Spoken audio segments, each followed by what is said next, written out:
Am I on yet, Lawrence? Hello, You are finally on. You're good to go. Google was playing Havoc with us today, was it not, my friend? Oh, yeah, 100%. They were full on trying to sabotage the Gooey Cube. Well, hello, my friends. I'm sorry we are a little tardy. As some of you know, Camera Mandy is a little vacation at Disney and having a great time. And she is, I don't know, riding some ride right now or doing some kind of thing, if you will. But we are excited to be here today. I'm doing it from my home instead of from my my normal studio, the little office there in the office. And Lawrence is, of course, at his place, too. So say hello, Lawrence. Tell him what's going on. I didn't realize you didn't live at the office. I legitimately thought you stayed there the entire time. Well, I do not, as you know, for real. But no, I'm really I'm excited for today and excited for this wonderful chat because we have a lot of things going on and wonderful announcements to make. And I'm just really stoked for what we're gonna do. So Lawrence, without further ado, should we begin with the what do you call it, the social media stuff? Sure, absolutely. So, as you all know, I am Lawrence. I am the brother of Camera Mandy. I'm not nearly as good as she is, but I am better looking. So, we just kind of do what we can with that. With that, here's your first slide, Alphinius. All right. So Lawrence works with StreamYard, so we have a different kind of thing going on. But this is Marvelous James, and James put up this little image along with Wizard Man thing that is kind of down there, and we thought it was really cute and pretty funny. And we always, as we know, we try to do this with the social media stuff from the den because we want to encourage all the wonderful and fun and crazy and creative posts that people are putting up. I find so much inspiration from it. I find so much interest, and this one was just adorable and got a lot of likes and people laughed at it and it was cute. And James, thank you for putting that up. Continue on, Mr. Lawrence. We shall see what's next. Absolutely. Yes. So many of you may not know, but Chris is a dear old friend from long past. And we came together for many years and had a great time. And he has got great humor. And of course, this is not really, Chris said it's really off topic, but he couldn't resist. And I kind of agree with that. And for those of you who happen to be old enough to remember this marvelous cartoon, then you would know why that is under there. Most of you who are under 30 or 25 or so probably don't have a clue. What do you say, Lawrence? You're right at the cusp. I think if you're in the 25 to 30, you probably get it. Like, I know all the classic cartoon characters from Warner Brothers. Nice. So I think probably 25 to 30, and greater, obviously got it. But that was one of the things that made me laugh. And I was also surprised that there wasn't a reboot of Wile E. Coyote and Roadrunner, to be honest. I was like, oh, that would actually be a good one to bring back. Indeed. Anyway, I put a couple things in there. Some other people put some things in there. It was pretty funny. Continue on, my friend. Okay, so this was from Kevin. And I don't know. I almost didn't want to show this one because it's so, wait, you go back. You kicked it. It's so kind of perversely funny, but it got a number of people kind of laughed at it and all that stuff. And then if you get a chance to look at it, there's actually a little comment in there that talks about some kind of weird bacteria that's actually in the skull. Anyway, something to check out when you have a moment, if you have a little bit of a macabre sense of humor. Right, Lawrence? Well, the truth is it's biodegradable. It's much better for the environment. You make sure that you use the whole piece of your enemy. You know what I'm saying? You've just used all of the enemy as possible. What did the giant say? I'll grind his bones to make my bread. Exactly. Wow. All right. Let us continue. This was marvelous. So Gregory put this up and I was blown away. So this is the kind of thing that I love about the posts in the den, because the posts in the den have so much creativity behind them and so much interest, right? It's not sort of just rote kind of formulaic, right? It's very organic, and we have so many wonderful creative people, and we get science stuff, and we get all this marvelous imagery, and we get really wonderful, fantastical stuff. I mean, it's fabulous. But Gregory put this up, This is actually petrified wood, Lawrence. Look at that. Is that amazing? That is actually, yes, that is petrified wood. I've seen petrified wood before. It didn't look like that. I've never seen anything like. Is that not? It's incredible. Didn't you in the old house have like a massive chunk of it, like on like a coffee table or something like that? I don't know, but it was when you know, it's small on our screen right now, but you know, when you look at it and you zoom in on it, right, and make it big and all that stuff, it's just amazing. Just a beautiful, beautiful piece of artwork, right? Somebody took this and obviously made it into a marvelous sphere, and then of course Scott had to put in a little comment. You know, you have to be careful about touching those things. And then there's the hand of Saruman right there. Oh, that's straight up. That's not petrified wood. That is very clearly a Fey trap that's going to lead you into the Feywild. Do not touch that stuff, kids. Yes. So anyway, let us go next. I'm a firm believer that the fairies took over Hasbro, got rid of all of the old playground equipment that was steel and iron, and put in plastic stuff so they could capture children. Uh-huh. All right. Anyways, here we go. So this is adorable, and this is so adorable that I sent it to an artist to have our own version of this adorable little thing drawn. So I called it a Traoble. Oh, really? Yes, I did. So Michelle always puts up really fun posts and lots of cool things, and this one got a lot of comment and interest, and I thought it was quite adorable. So yeah, Michelle, we're gonna put a monster in the Verdestian monsters Encyclopedia Monstrica that is this little thing. So is that an Underdelvin? Where would you find a Traoble? I honestly don't know yet. I might even ask Michelle to have a little chat in with it since she brought us the picture in the first place, but probably from the Undertale.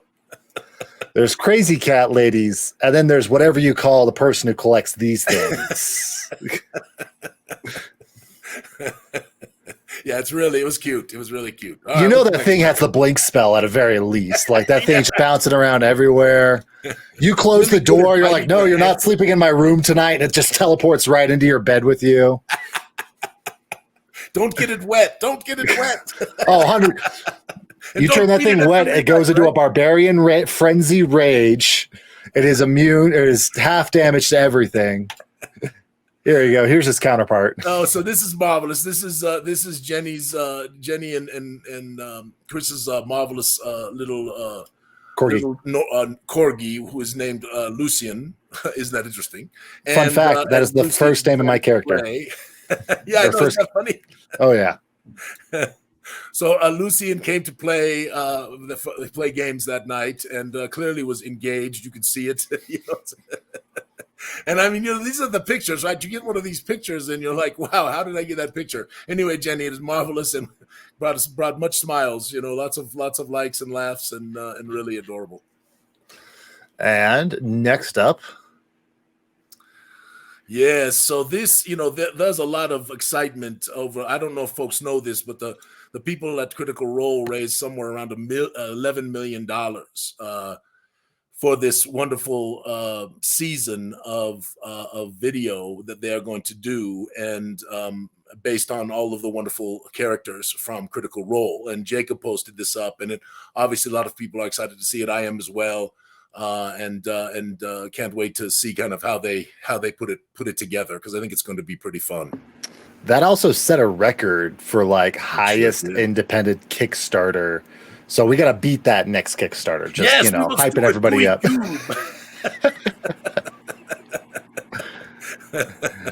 All right. Next up we got. Oh, yeah. So this is really cute. And if you did not get a chance to watch this video in the Gooey Den, Jim put this up. I really, really encourage you to do it. You know, again, creativity, right? What I love about the creativity in the Den is that, you know, I think creativity spawns other creativity, Lawrence. You know, it breeds itself, you know, and visualizing others' creative works really helps you as a creative person to expand your creativity. And so this is almost unexplainable, but basically this marvelous individual, Andrea or Ahmed, excuse me, takes these little tiny acorn people and puts various little foods and fruits and things like that. And birds come and interact with these little acorn people. And while they are interacting with them, Ahmed takes takes pictures. And these still photographs are just wonderful. So listen, if you haven't seen this, this is worth a look. Go take a peek. I promise you will be like, wow, that was cool. That was worth my time. All right, let us go. Those are amazing. Like that's. Oh, you're looking at it right now? I'm not. I'm trying to download one of the 200 photos that you sent over to me 2 minutes before we were starting sorry this. About that. Yes, tardy. Yes, this morning. Yes, I stayed up too late last night. People were messaging me. There was lots of chatting going on. Okay, I'm going to level with the crowd right now because this makes me laugh. Yesterday, Alphinius and I, we game plan what this is going to look like. I'm taking over for camera Mandy. And he's like, hey, how much time do you need me to send all the photos? And I was like, just like 30 minutes beforehand, I can get them all in. He's like, oh, well, I'll do a lot better than that. I'll get them to you tonight. Well, it's like 3 a.m. He sends me half the photos, and then 2 minutes before stream, he sends me the rest of them. It wasn't 2 minutes. Yes, it was. 7 minutes. You got this, Lawrence. I have every faith in you. Oh, I'm getting it done. That's why I'm not talking right now. No, but this is an entire race of people that all of a sudden need, like, you and your party accidentally smashed their village, and now they've elected a champion who's going to have to escort you guys to go on over and recover the rare freaking heartwood in order to rebuild their village and save their society. I mean, that's dope. Anyway, this, when you get a chance, my friend, seriously, you should take a moment to watch this little video. It'll make you smile. It'll give you like such inspiration for how amazingly creative people can be, just out of the blue, right? This is a wonderful thing. All right. With that, we got some announcements for Genghis Khan. Oh yes, indeed. So my friends, as everyone knows, right, here coming up February 24th through the 27th, Genghis Khan is happening, and many Gooey people are coming, which we are really excited about. But what we're also excited about is that on Thursday night, before Genghis Khan sort of or at the opening ceremony, we are going to do the Great Gooey Game Show dungeon giveaway again, like we did, a year and a half ago, something like that. It's like 2, wasn't it? Sorry, Lawrence? Wasn't it 2 years ago? Maybe 2 years ago, yes. Anyway, we've got lots of prizes to give away. It's going to be the same sort of format but we're going to have some celebrity players, we think, and we're going to take people from the audience and let them play, and people in the audience will be able to win, but people also online will be able to win, and it's just going to be a mayhem and craziness like it was the last time. I think many folks had a great time with that. I know we met a lot of friends who are in the den right now, because of that wonderful production, and it's going to be the best production I think we've ever done. We have more technology and better technology than we've ever had. Donnie and Andrea, who run Marvelous Genghis Khan, are fully behind this and excited to be a part of it with us. And I just, if you can come to Genghis Khan, it's a marvelous little convention.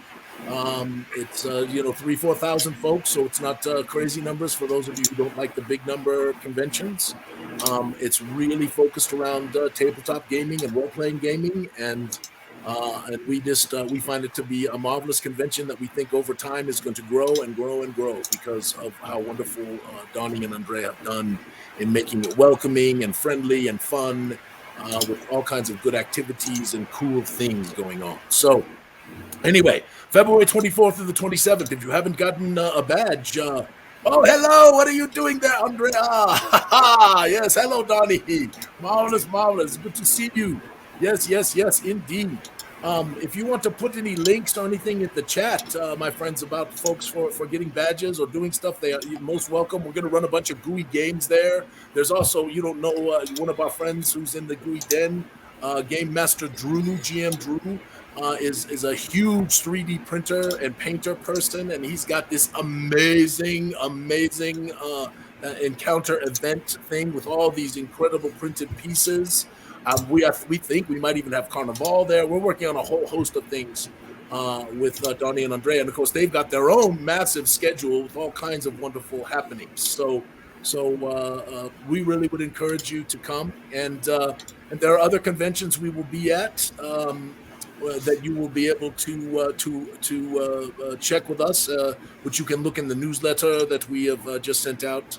But this is our next convention. It's the first one of 2022, and we are so excited to be at Genghis Khan. Ha ha! Yes, how'd I do, Lawrence? Very well. You also have another picture here. I think this is the same thing yes, that... I put that in there because I wanted everybody to see that, but I think Andrea also put it in. But it's Genghis, right? Genghis, notGhengis. That's Genghis. That's the wrong way to spell it. It's Genghis, GenghisKhanColorado.com. Yes, that is it. Haha! Come join us. Last time we did this, it was standing room only. We could not put enough people into, like, there were so many people that were in the room that didn't have a place to sit down. It was off the wall. Yeah, Lawrence, they moved us out. We're now in the main open area, which will see probably another 30 or 40, maybe 50 folks on top of the 120 or so that were maybe squished into the one room. Is that best guess? Maybe something like that. Yeah. So we can accommodate probably 200 to 250 folks. Yes, I agree, Andrea. It's really going to be nice. So hopefully we're giving away all kinds of stuff, and people are winning things and having fun and going through the dungeon, and I'm really looking forward to game mastering it. It's going to be a blast. It's off the chain. All right. Next up, you go into the ones titled Last Four, whatever that is. Yes, do it. I am ready. So first, my friends, I want to make sure everybody knows about this. As of tomorrow night, Sunday night at midnight, that is when this contest will end. But in the time frame that it is going on today and tomorrow, you can go in and take a peek at these maps and see if you can find some of our Easter eggs. And what I mean by Easter eggs is all these little names of places that we have put in there that are homages to our friends, homages to famed creative people involved in this sort of fantasy science fiction thing, right? Homages to those who have helped make this marvelous game that we play so special, or invented this marvelous game. And every time you put down in the chat one of the things that you found, right? You get an entry into the contest, and it's gonna be fine. And you can duplicate answers. So if you see some, don't look at somebody else's work, but even if you see someone else's that is up there, and you say I found that one too, it doesn't matter. Put it in there, right? So come look up my post. I'm probably gonna reprise it a second time. Elle asked me to do that, so I'll probably do that this afternoon. And go look at some marvelous little little things to see if you could figure out what the Dungeon of Geisengax, who that is paid homage to. Do you think you could get that one, Lawrence? No, that one's pretty tough. I know a few of them because obviously I've known you since the moment I was born. Yes, you have. So the real key is how well do you know, like, all the Goo crew, and just start to hit us up for clues and stuff. That's true. You could actually ask for sneaky help from all of these various individuals, right? And honestly, there's lots and lots of our friends who have little villages or farms or other little things named after them. So, and of course, there are many localities that come from the Essenverd tome, which are have been created by some of our people, which is just magnificent. I'm so enamored with the Essenverd right now. And most of you know we were just about ready to go to final bindery on a very substantial number of the books. And we stopped doing that because of dear Kendrick's passing, and we wanted to change the dedication page. And so we did so, and those are now being bound. And we have dropped the digital files for it. So hopefully you all have gotten your emails about that. And we also dropped the scenescapes. So I think we're going to talk about that in a moment, but I want to make sure that everybody's knowing that those digitals have gone out as well. All right, let's do the next thing, Lawrence. All right. Oh, as far as this goes, my recommendation is look for something called the Wolf Pack. I have no idea if it's in there, but I would look for it. Ha-ha! All right, there you go.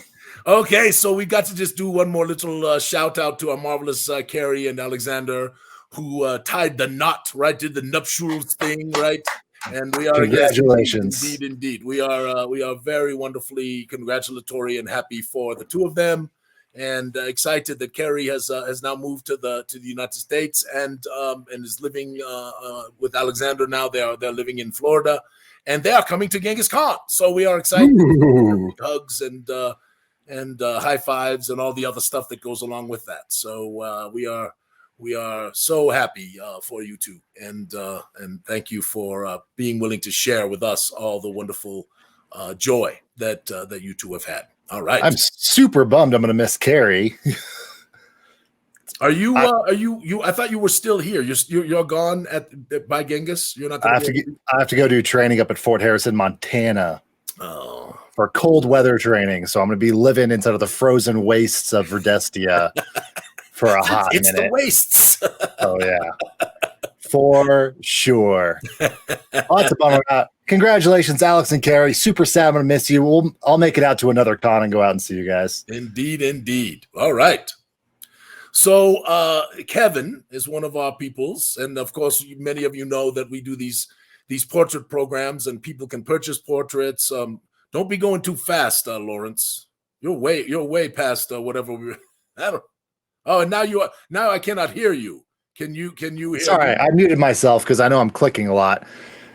The background, I have to download each one of these individual, and then when I just downloaded a batch of them, they put them all out order, so then I'm trying to put them back in order, and it's a really fun time on my end.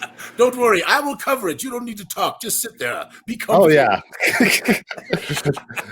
So Marvelous Kevin has created a character based on his image, right? And we do this, right? You can buy this, and we have an artist commission it, and we do a premium character folio, a couple of those for you, and a high resolution, wonderful photographic type print that you can put on your wall and frame it. And of course, these characters are becoming the NPCs in the world of Zyathé. So Kevin really wanted to do kind of a very interesting individual who has a pretty significant blood touch and has distinguished himself enough that he is not being, hung for this strange abnormality that is going on. But this is one of the characters who will appear in the Gloomport, and we are excited for the many characters that are appearing in the Gloomport. And Kevin, you have one of the more unusual and interesting individuals in the Weirded World, to be sure. So if you have a chance, take a peek at that in the Gooey Den, and Kevin, I love him. I think he's going to be a lot of fun, and we'll see what game masters all over the world do with this marvelous character as time goes on. That's like my third favorite portrait. That is dope. Isn't that dope? I said dope. It's dope. It's so dope, man. Oh yeah, that is off the chain. Yeah, it's really good. Really, really good. All right. So this is really funny, and I'm not going to try to read it to you, but I really think you should. Oh yes, by the way, thank you, Fred, for doing that. And all of y'all, if you'd give us a little follow or a subscribe, that would be wonderful. That helps us with our numbers, and you'll get a little notice when we're going, on live on stream. But you can just delete that if it starts bothering you a little bit. But we would very much appreciate your follows and your subscriptions to this thing. So thank you so much, friends, for doing that for us. Anyway, this is a inside tech joke so I actually tagged all of our tech people in our company, a little company, and it's really, it got me chuckling. So if you have a minute to read this one from Michelle, I think you should check it out. I can read this up on my screen if you want me to. It's pretty good. Well, I guess All right, ladies and gentlemen, go ahead, do it. Consider a fantasy series where a court wizard is treated and portrayed just like an IT guide. Court wizard fixing the queen's magic mirror. Hasn't thee attempted cleansing and reapplying the runes anew? Court wizard sees like 17 hexes in the magic mirror and finds out that the flame barrier blessing was turned off. It's your firewall. Court wizard finally fixes the magic mirror and sees a reflection of the queen reciting, "Show me beautiful forest nips." Show me where to find beautiful forest nymphs. Show me where local witches willing to summon beautiful forest nymphs to my kingdom. Yes, the mirror got a virus or two. Anyway, it's very wonderful. It's Oh quite my funny. gosh. That would be a far more accurate representation of what wizards do on a date. You're not casting fireballs you're going in and you're repairing things that people messed up. Oh my gosh. All right, what's next, my friend? Next up, we are moving into the Gloomport. Nice. All right, my friends. So we are announcing the next contributors submission round, and the submission round for those of you who do not know. Now, this is important.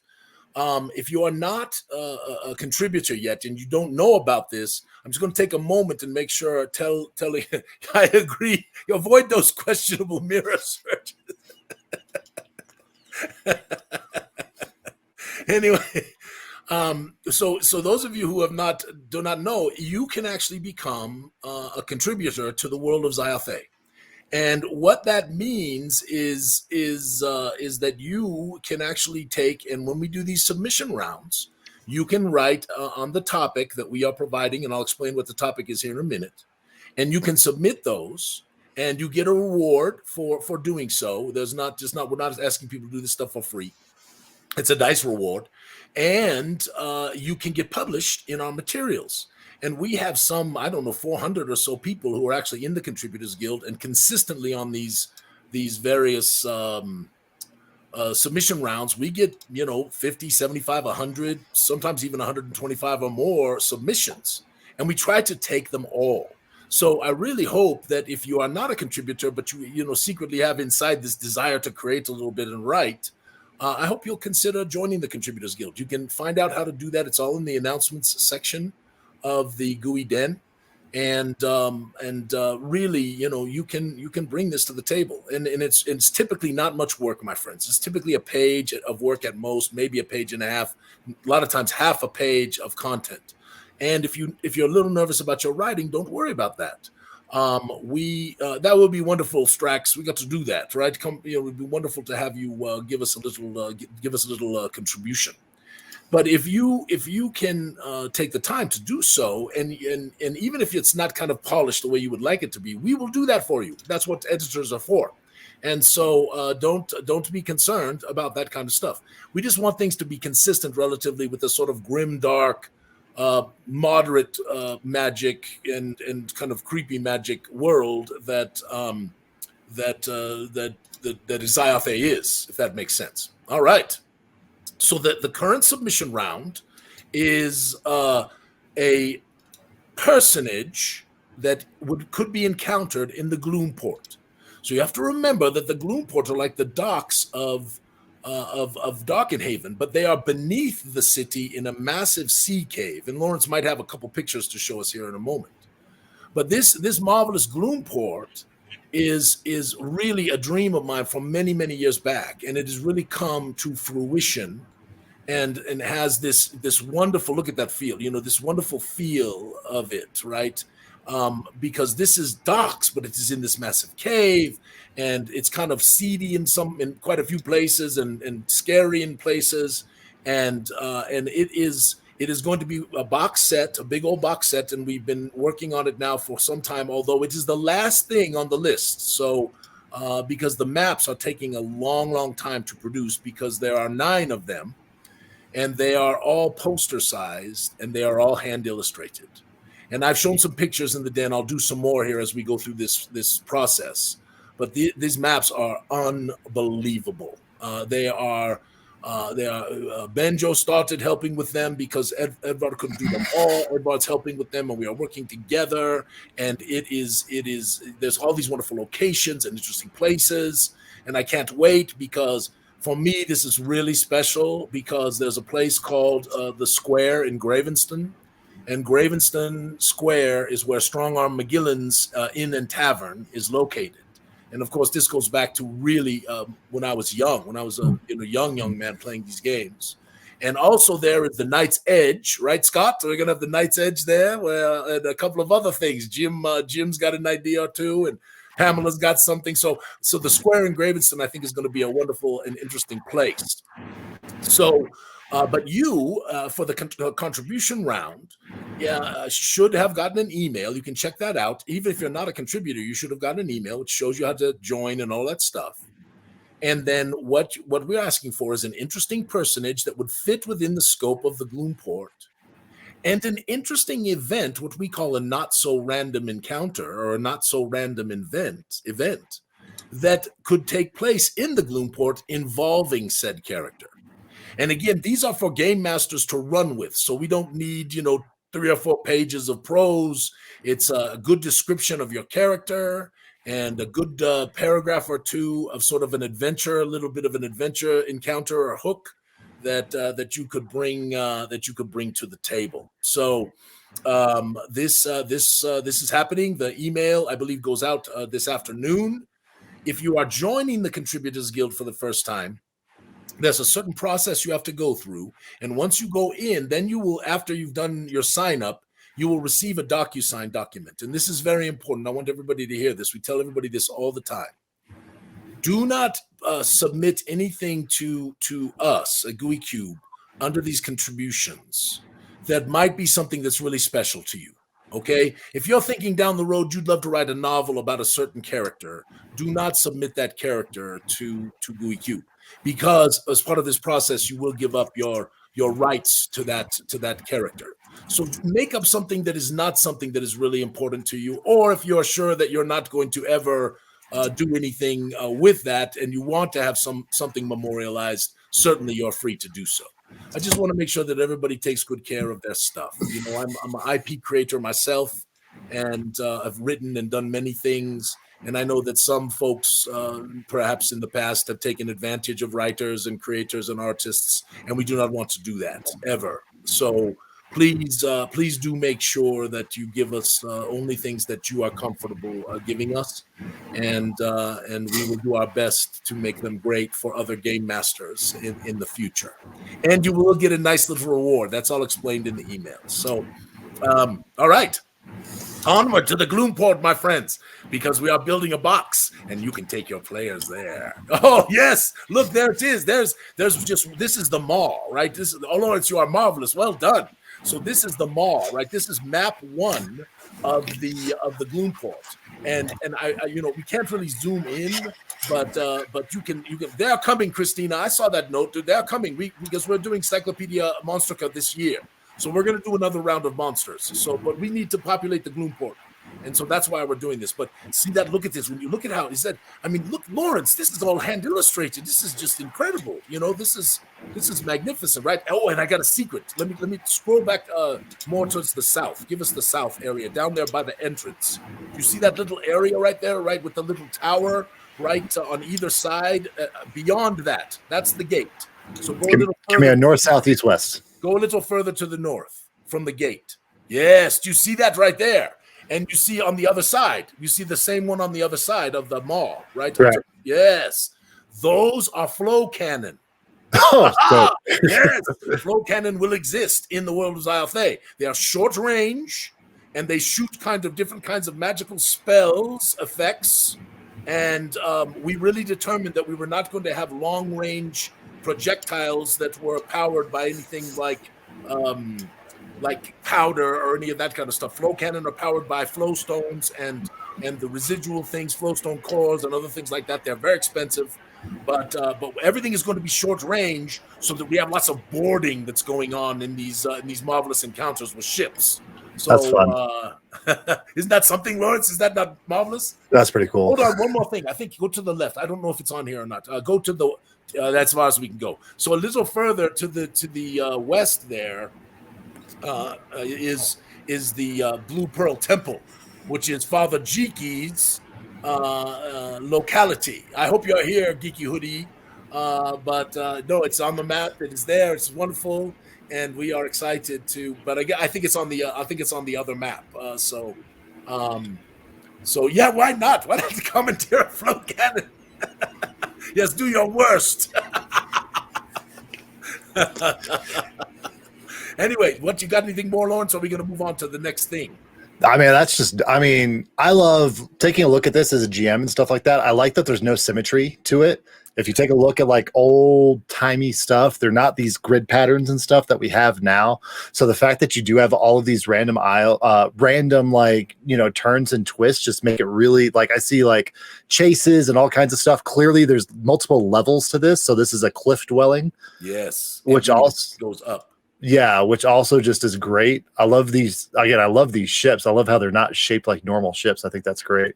They have a little bit more uniqueness to them, which is awesome.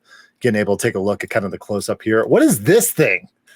So long ago, a Leviathan found its way into the Gloomport and died there in interesting circumstances. But that's a tale for another time. Oh, okay. My bad. There was just this giant skeleton on this map. And so the Leviathan skeleton remains sort of beached in this area.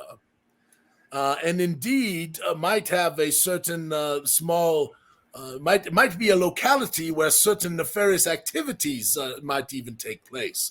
So there is, but there's all, there's all these little details. Look at the little glowing gems. What are those? And if you look, Lawrence, in some of the walls, there are little caves. I mean, this is nothing. There is nothing like. I'm a map freak, right? Everybody knows this. If you hang around with me long enough, you know I'm a map freak, and there's just no maps like this, as far as I know, anywhere in fantasy, and that is because we are willing to spend so much ludicrous amounts of money making them, right?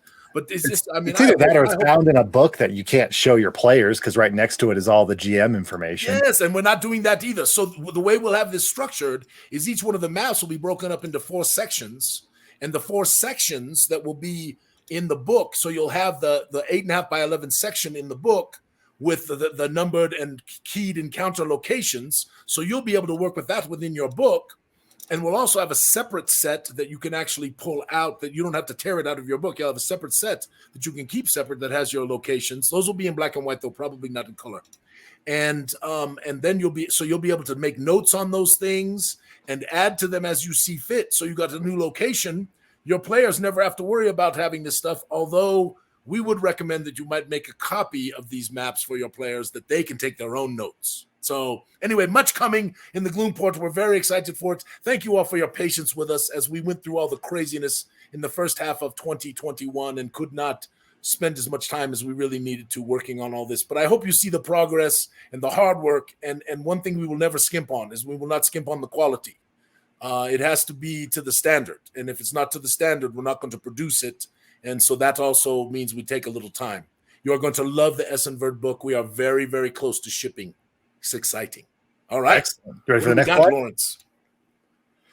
Oh, yes. One of my favorite pictures of the Gloomport. I want the scenescape to this scene. This looks so good. Have you seen this, Lawrence?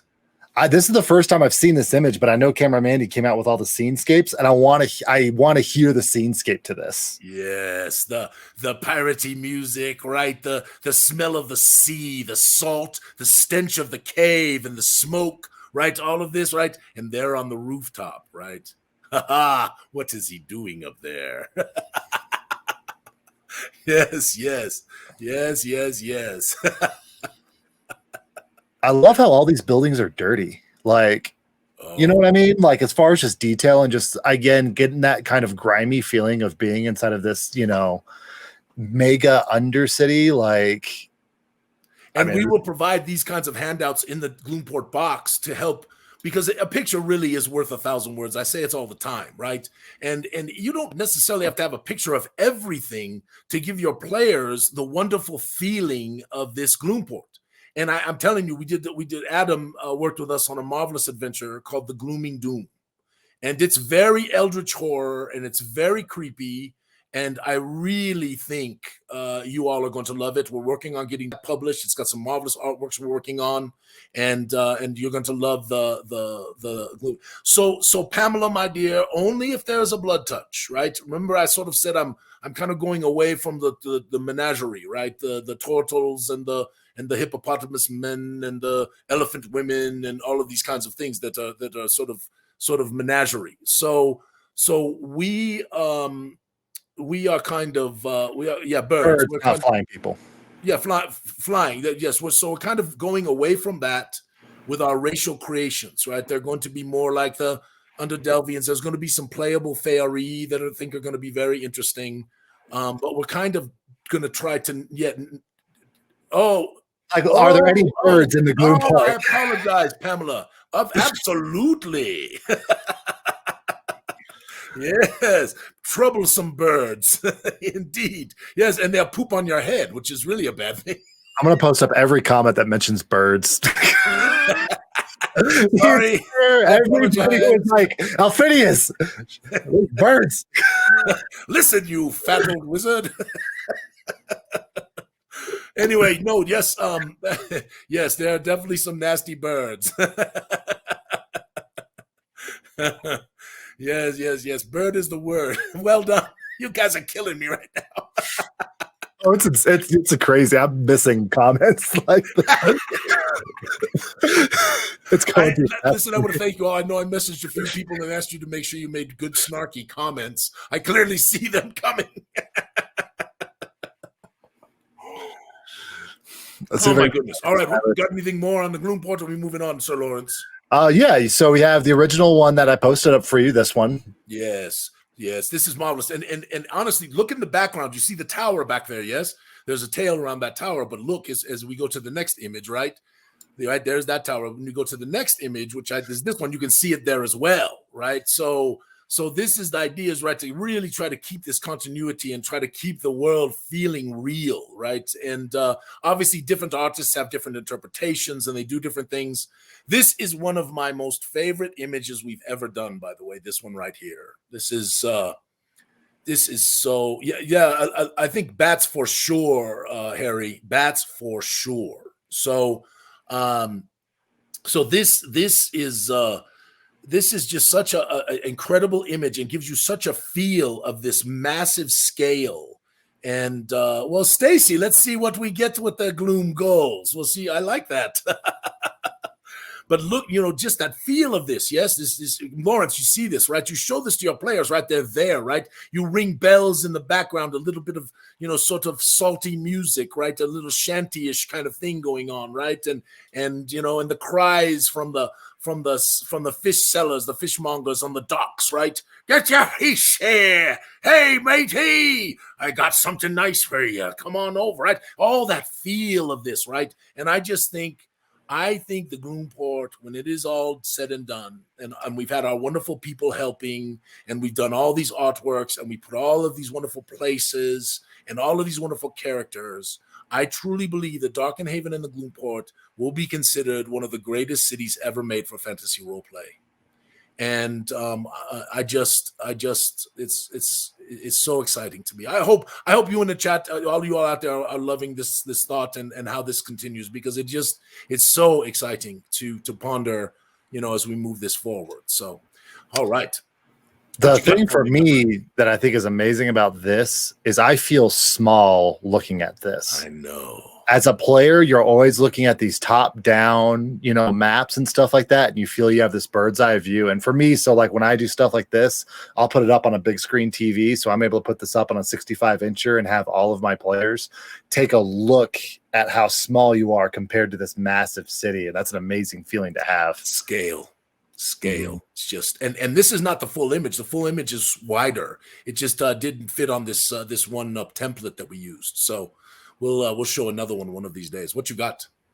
Next up, we're looking like we're moving into Fred.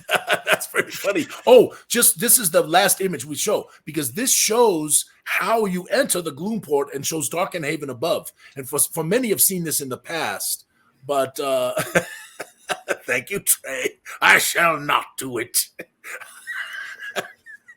There's something fishy about that fishmonger.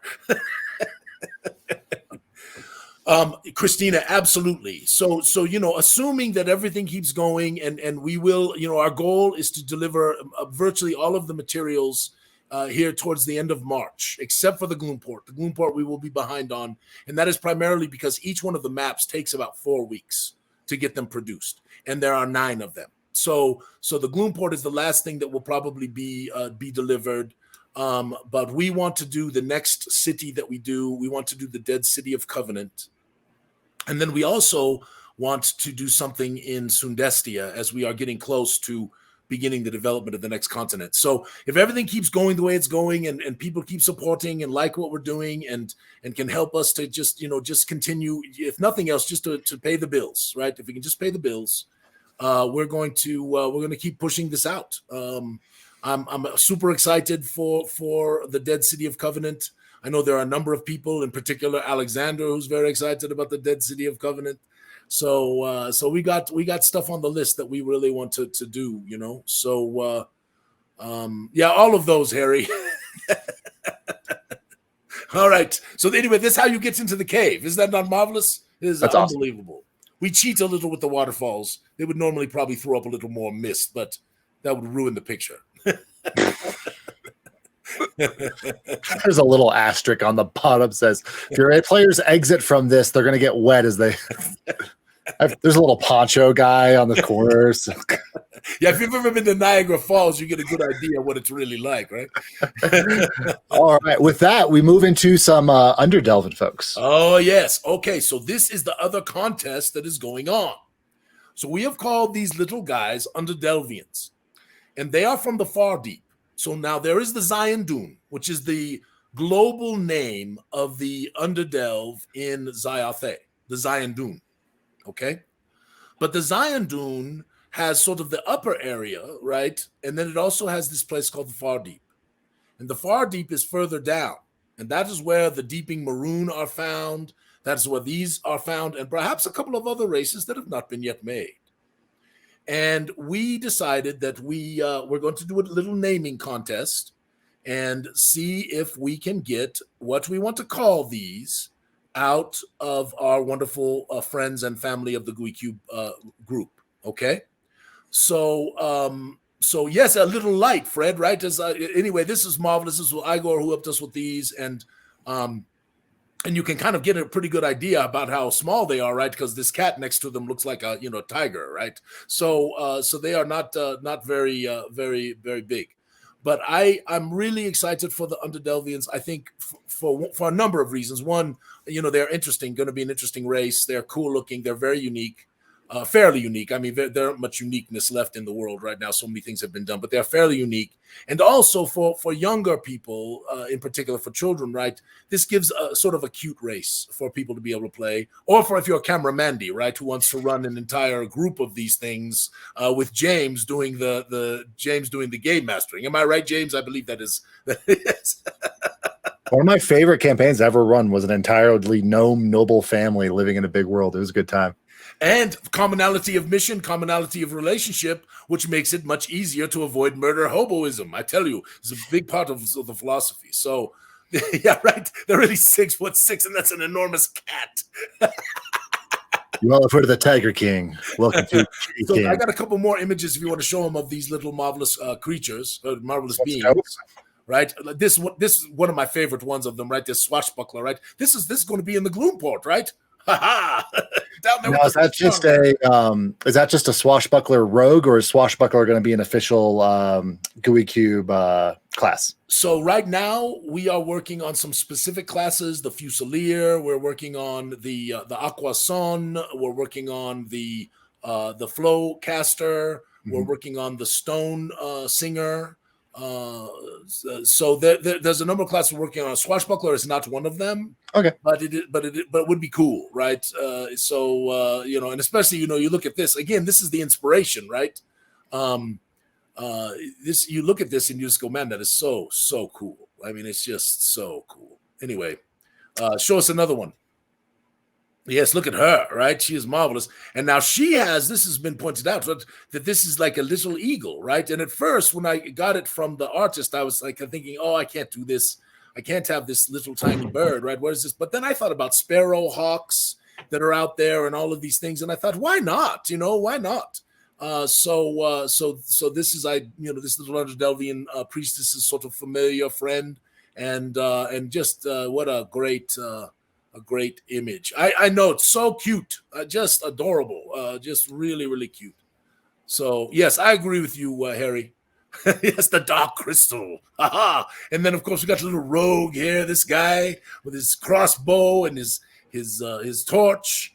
And You have to make little like antennae covers though if you're going to be a rogue. You can't be just walking around with glow sticks. I think they can turn them on and off. I think Okay, that makes sense too. Yeah, that would really ruin stealth. Oh, Lawrence, we're a little behind. Let us keep going. Yeah, but I'm also not camera Mandy, so I'm not going to keep you to an hour or two. No, if we're going to go a little over, but I'm not going to go a lot over. We'll just cut the tour short, right? Okay. So she is marvelous. This is a warrior, and she is she just got all this attitude. Go back to the one previous because her face is just so marvelous, right?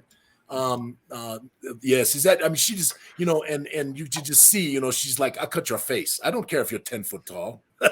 Well, she's like, we're the same size after I knock you out. Yeah. All right, keep going, sir. And last one.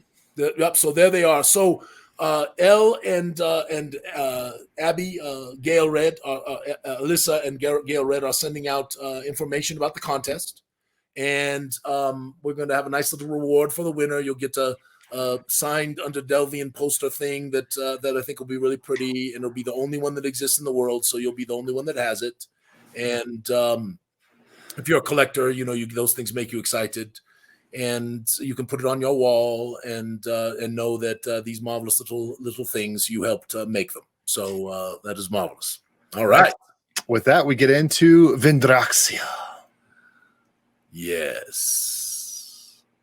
Make sure. So, my friends, as we progress through the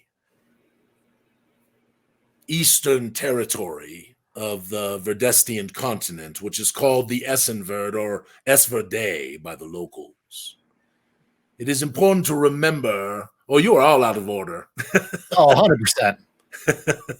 It is important to remember that this marvelous location that is in the north, before the time of the Woe of Ruin, was a major empire called the Empire of Vyndraxia.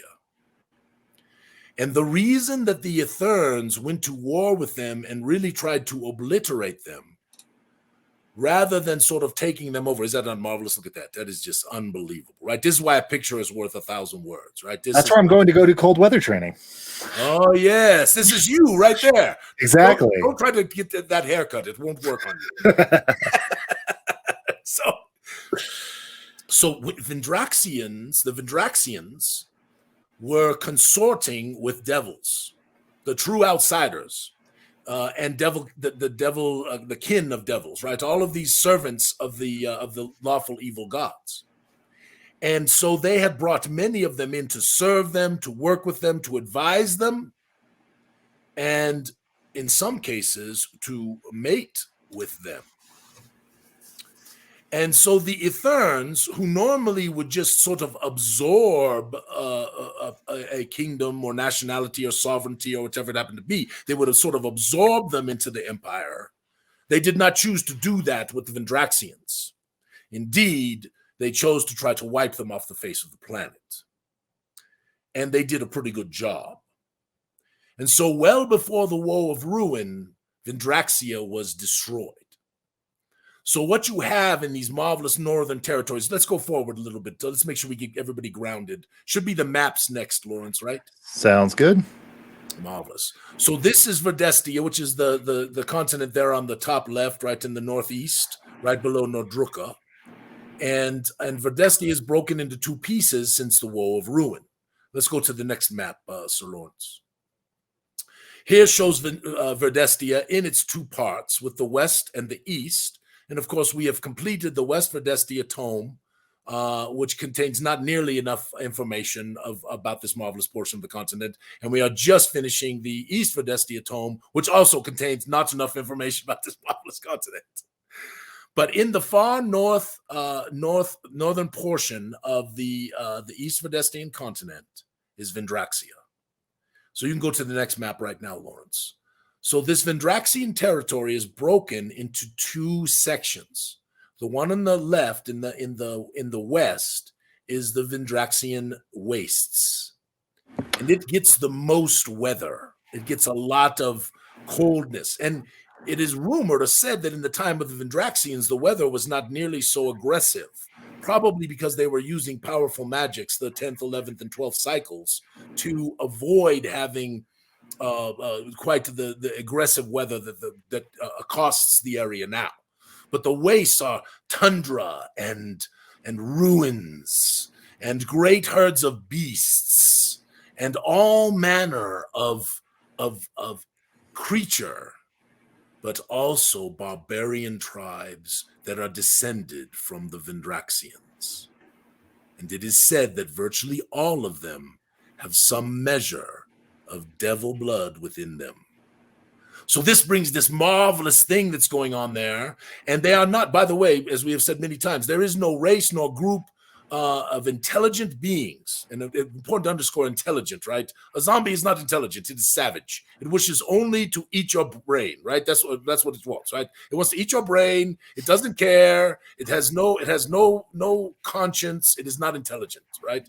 But there is no intelligent race on the face of Zyathé that is inherently good nor inherently evil. Like normal, like real, there are good and bad in all. And so even within this group, right, which has some that have devil blood, there are many who have rejected those ways, even though they carry the blood, and they are actually decent folk. But there are also some that are not so decent, which of course makes for marvelous conflict. So yes, Lawrence, I'm not lying, right? This is the... So the wastes are on the left and in the west, and the tundra, which is a little more temperately mild, a little more, is in the east. And of course, to the south of them are the incredible Dawnspire Mountains. There you So go. this is the correct image. Yeah. Yes. So this is from the map pack. And Lawrence, if you want to zoom in just a little bit, there are a number of territories in the wastes. To the west is the Daldrun foothills. There we go. Yes, and all of the areas that are there, and you can see all these wonderful ruins, right? And then this is actually down where you are at the bottom is actually the territory of Mistrock, which is claimed by Donvin. Okay. So right around that Howling Steps area right there is where the sort of cutoff begins, where the Vendraxion Wastes is considered. It's a lot like Lambeau Field in January. I actually have some wonderful pictures, Austin, wonderful artworks as we go through this tour. I'm going to cut it short today, but that's okay. We'll continue it next week. I'm actually hoping that Jason and Nate and maybe even Michael, who is in Japan, can actually come and join us for a little bit and just talk about the wastes and the tundra. We'll see if we can get that done. I've been talking to them about it, and then I'm hoping actually to bring on all of the contributing authors for each one of the sections that they contributed to. So that is, I think, something that would be wonderful. And thank you for that comment. I promise you, the hours and the time and the effort that we are putting in to try to make these things truly special, we will not stop. These are your games, right? These are the greatest games ever. This is what we do, right? And to lay these maps down in front of your players and have them go, wow, because that's what they will do. Because it's not rocks and trees. It's all these amazing localities. So anyway, there is the Daldrun foothills, the plains of Kargai, right there, see that? Yes. Kargrai, I believe, is actually the pronunciation. The Ashen Cliffs, which is the northern portion of the area, and then to the right, to the east, is the Worm Death Chasm area, right in there. And Worm Death Chasm is a very special place, which we'll talk about as we go on the tour. But you can also see that if the barbarians are here, Lawrence. Do you see this? You see the Arachnoids have made from Nordruka. Have made incursions here, right? They have actually, you see it right there, yes? And that Sverdlusk and the towers, these are Arachnoids that have come in from Nordruka. Yes. And I really want to talk about the people, but these are what you call Ora Aguru. And they are Arachnoid and Gorund mixed blood, right?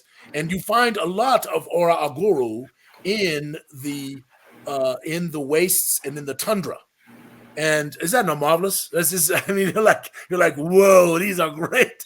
They are big. They are bigger than orcs, right? They are very Gorundi, right? Many times they have this sort of Gorundish thing, which is this slower pace to life and all of this stuff. I mean, I just can't wait to explore more with the Aura Guru. I think people are going to love them. I think they're going to be wonderful player characters and wonderful races, a wonderful sort of race to encounter, if you want to call them a race. But anyway, jump back real quick to the map, if you would not mind there. So anyway, this is the wastes, and then if we go to the east, thank you, my friend. I appreciate that. I love them. I think they are marvelous tracks. Can you go? I think I give you another map which has the tundra. I believe this is the one. Yes. So this is the tundra. So this is less.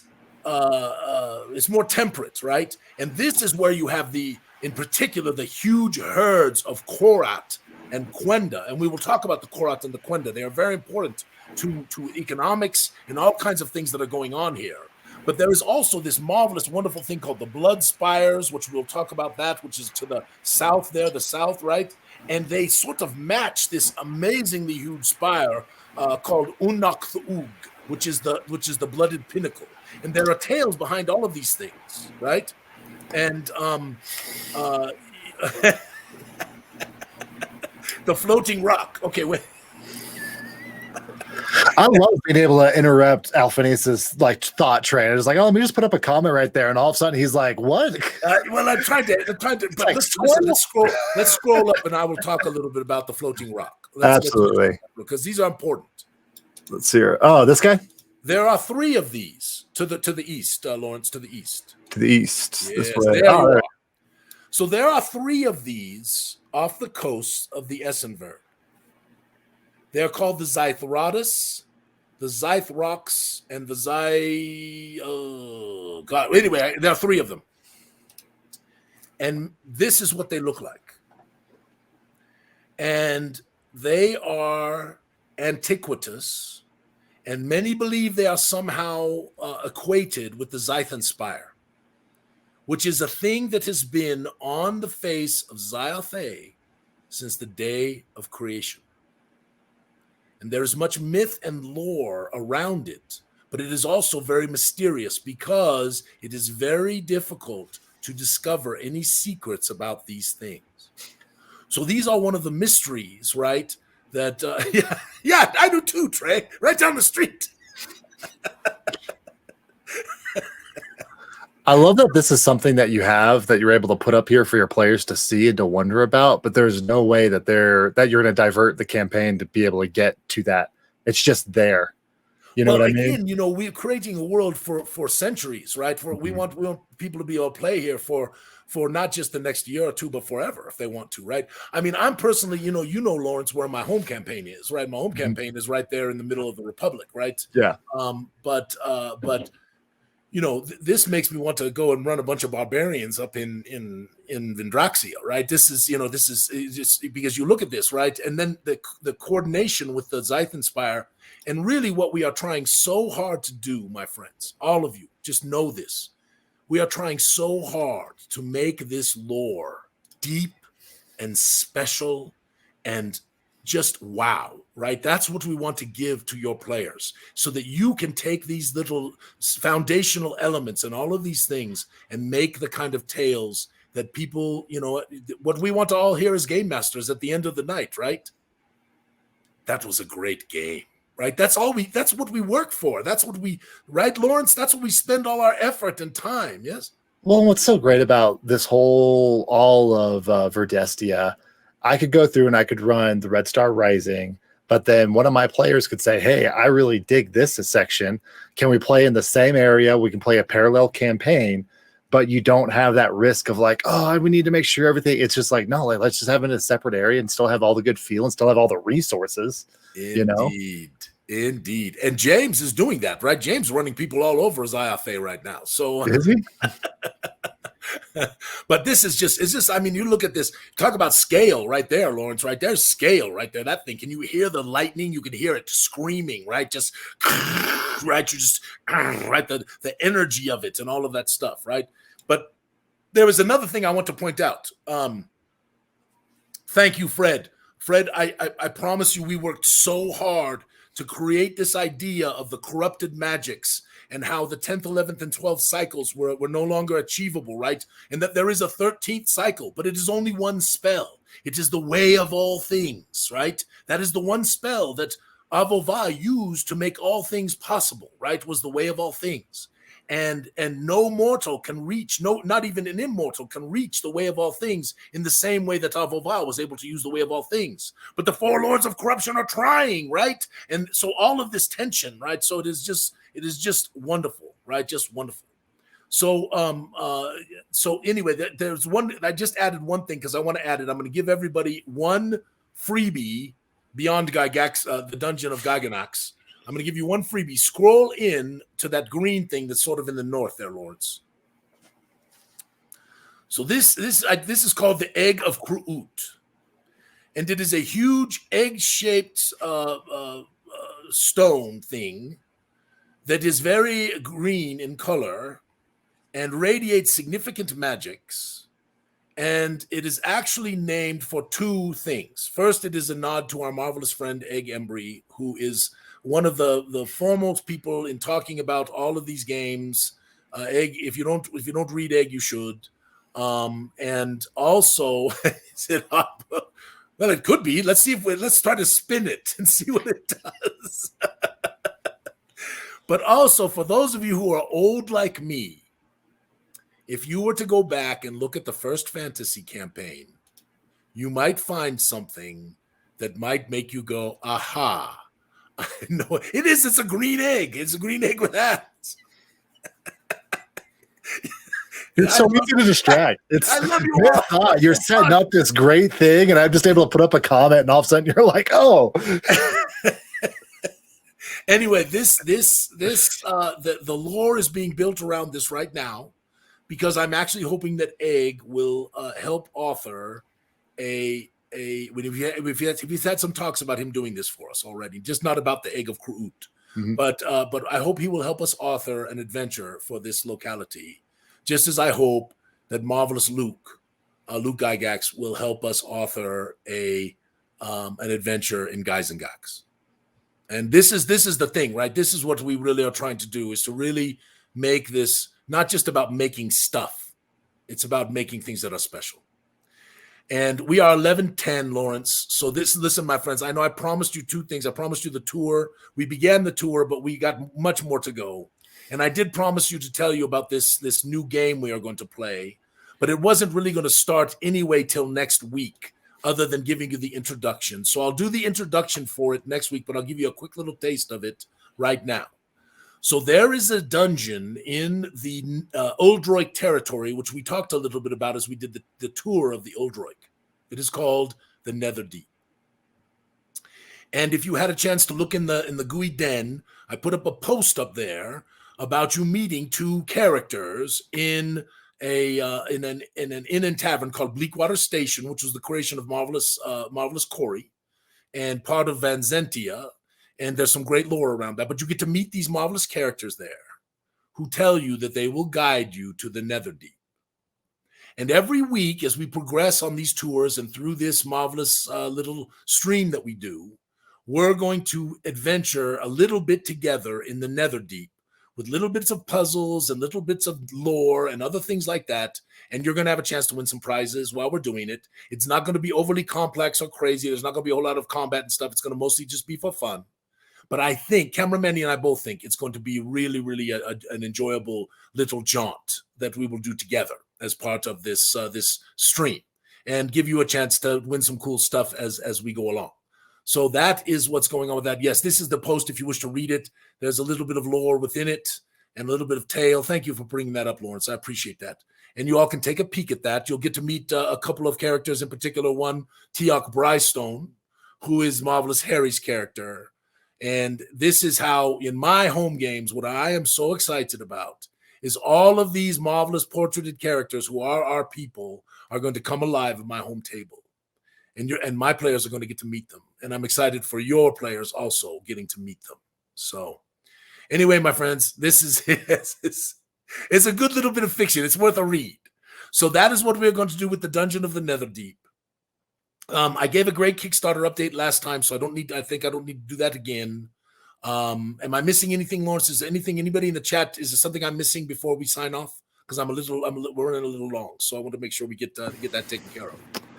Are there herds of green hogs roaming around the green egg? Yes. Why would that not be? We'll see what Egg has to say about that. Or the question was, I believe it was the karat. The karat, yes. Is karat meat green? That was another question. Just not. Y'all are killing me. I believe there was one more question that I may have missed, but the chat has been ridiculously active this whole stream. So it's been very hard keeping track of everything. I'll double check in the bottom stuff. Praise Goo. Let's see here. Working for Giant. One that we missed, just put it in there real quick and we'll get done and then we'll let y'all go. Are we going to Saltcon? Yes, we are going to Saltcon. So that will be one of our other stops as we continue forward. So no, it's exciting, my friends. I'm excited to finally get back to really doing some conventions this year. We've got a nice big booth at Gen Con, and all of y'all should plan, please, if you can, right? If you can afford to do so, come to Gen Con. We'll have one of our parties again this year. We are doing everything we can to really make Gen Con special for all the Gooey folks. So if you can make that happen, we'd love to see you. We're also going to KublaCon. Marvelous Mike, who does that, is going to be there. We're gonna stream from there as well. So we'll have a good time out in California with the folks at KublaCon. And there are other things. We put all the cons that we're doing in the newsletter that we send out. So anything else, my friends, before we let you go? So that's just what I was going to ask you: is where's the best place to find all the con information? Yeah, there's a con thing in the Discord where people put it up. But literally, if you have done anything, if you set an account with us, or if you've backed us in the Kickstarter, or if you joined the Contributors Guild, or anything like that, and we have your email address, we send a weekly newsletter. And I promise it's not big and spammy. There's not a whole lot of, hey, buy this, buy that, buy this, buy that kind of thing going on. It's really good information. Oh, we didn't get to show Pam's monster. We have to do that next week. I wanted to show the Scarvacon. But no, I don't want to do it now, Lawrence. I want to give it its due. It's a great monster. You didn't know what I was doing. So what are you talking about, Alphinius? So I need to remember that we got to do that too. So anyway, my friends, listen, thank you truly from the bottom of our hearts for being a part of this, for seeing what it could be, right? For looking at it and going, wow, this is really, there's something special going on in this little gooey world. And it is because of you. It is not because of me. It's not because of Lawrence or Camera Mandy. It is because of you. It is this wonderful group of people that has decided to come together and be passionate about something together and have the opportunity together to be creative as one, rather than sort of 3 people or 4 people making it all. And then you just having to die, right? That's the difference, right? So absolutely. Yeah. So anyway, my friends, much love to you all. Happy New Year. We are excited for next week. We'll do the Netherdeep. We'll talk about the Scarvacon. Hope you enjoyed this one today. We're going to keep trying to make it better. Any thoughts you have to improve this stream, we are most desirous to hear from you. And thank you for all the snarky comments and the fun. After party at Genghis Khan? Yeah, we're going to do something. There's definitely going to be something. I don't know yet what, but we have to fly you in, Lawrence. We have to get you off of the frozen tundra. We'll send a private helicopter or something, right? Be a little rough, but all right. All right, my friends. Thank you again. May all your adventures be sticky. Take care, everybody.